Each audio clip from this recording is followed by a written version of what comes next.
नमस्कार मित्रों, मैं आपका अपना मोहंती यादव। आप देख रहे हैं एन इंडियन अपडेट।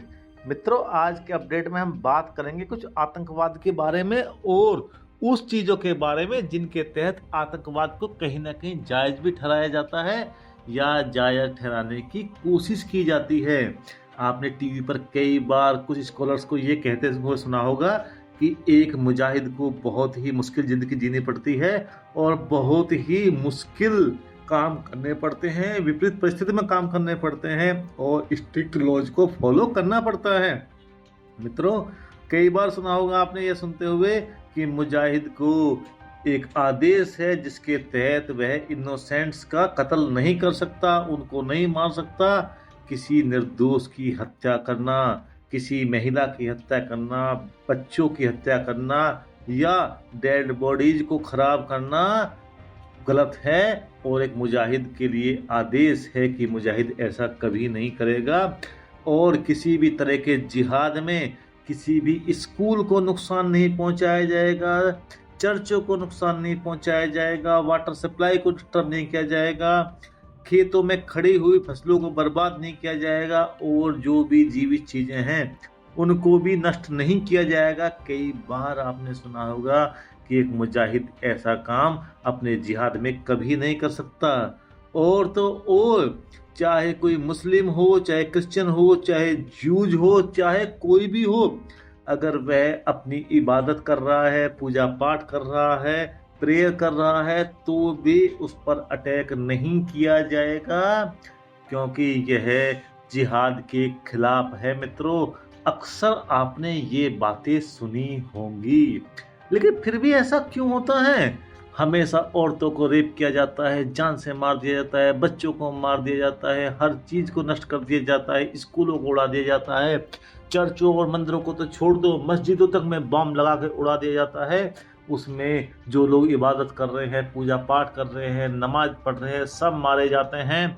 कोई भी ऐसा काम नहीं छोड़ा जाता है जिसके लिए मना ना किया गया हो और उसे जिहाद के नाम पर या कौम के नाम पर या अल्लाह के नाम पर उसको अप्रिशिएट भी कर दिया जाता है और जस्टिफाई भी कर दिया जाता है और उसे सही भी ठहरा दिया जाता है। लेकिन मित्रों, जब जिहाद में इतना सब कुछ बताया गया है, ये सब नहीं करना है, तो फिर ये सब क्यों होता है?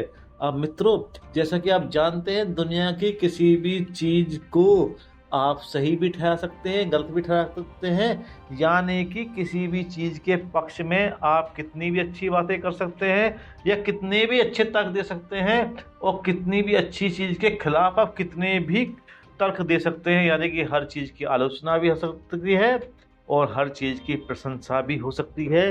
यही चीज़ यहाँ पर है, क्योंकि मित्रों, जिहाद में औरतों के बच्चों को मारने के लिए मना किया गया है, सिर्फ अपने शत्रुओं को मारने के लिए कहा गया है, एनिमीज को मारने के लिए कहा गया है और फिर उसके बाद एनिमीज को डिफाइन किया गया है।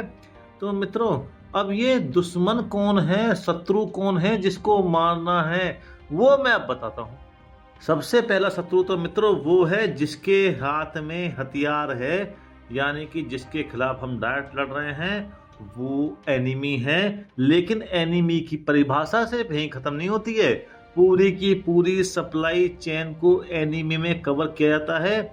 जो भी कोई व्यक्ति शत्रु की मदद हथियारों से या पैसों से या खाने से या पानी से करता है, या वह केवल उसे मोरल सपोर्ट प्रदान करता है, जैसे कि पत्रकार या कोई एनिमी के काम के पक्ष में लिखता है, वो भी शत्रु की तरह ही ट्रीट किया जाएगा।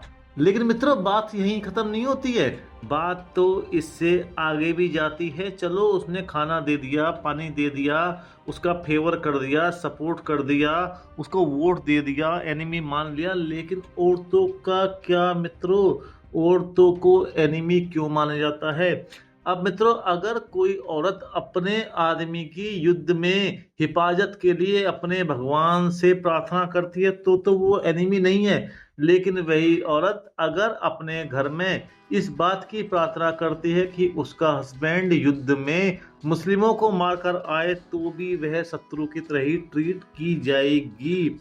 और यही नियम फॉलो होता है बच्चों को लेकर के।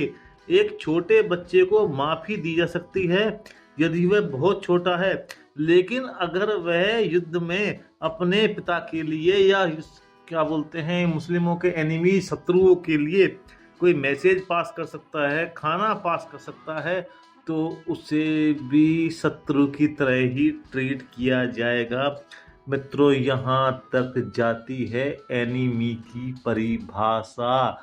और इसी तरह के उल्टे सुलटे आलतू फालतू के तर्क दे करके हर किलिंग को जस्टिफाई कर दिया जाता है और पूरी दुनिया आतंकवाद की इस दंश को झेल रही है।